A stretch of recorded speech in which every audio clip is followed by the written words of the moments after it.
100 कोड़े किसानों को मारे जाते थे सिर्फ इसलिए कि वो लगान नहीं दे सकते। ज्यादातर किसानों की स्थिति ये होती थी कि 5 से 7 कोड़ा खाते खाते बेहोश हो जाते थे। 100 कोड़ा पड़ते पड़ते तो उनकी मृत्यु हो जाती थी, प्राण निकल जाते थे। ज्यादातर किसानों के साथ ये होता था। फिर अंग्रेज वहां तक रुकते नहीं थे, किसान को कोड़े से मार डाला, फिर उसके परिवार की मां बहन बेटियों का शील हरण करते थे, मां बहन बेटियों के कपड़े उतारे जाते थे, पूरे गांव में उनको नंगा घुमाया जाता था। फिर अंग्रेज अधिकारी सबके सामने उनका शील भंग करते थे, बलात्कार करते थे, और सारे अंग्रेज अधिकारी इसमें शामिल रहते थे।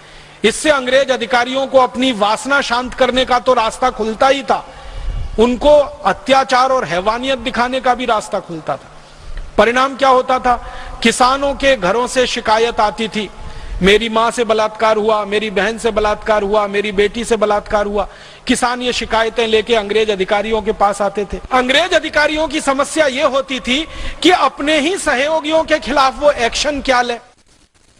मान लीजिए एक उच्च अधिकारी है अंग्रेज, उसके पास किसी किसान ने शिकायत की और उससे नीचे वाले अधिकारी ने उस किसान की मां बहन बेटी से बलात्कार किया, तो उच्च अधिकारी अपने नीचे के अधिकारी को बचाने में लग जाता था। और उसको बचाने के लिए अंग्रेजों ने फिर एक रास्ता निकाला और उस रास्ते को कानून में बदल दिया।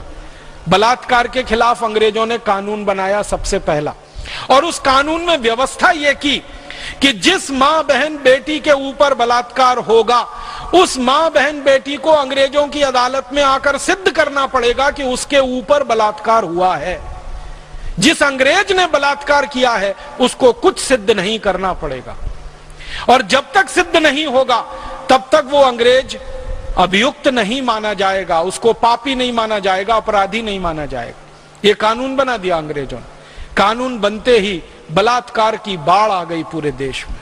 हर गांव में, हर शहर में माताओं बहन बेटियों की इज्जत से अंग्रेजों ने खेलना शुरू किया, क्योंकि अंग्रेजों को मालूम था कि कोई भी मां बहन बेटी अदालत में यह सिद्ध कर ही नहीं सकती कि उसके ऊपर बलात्कार हुआ है।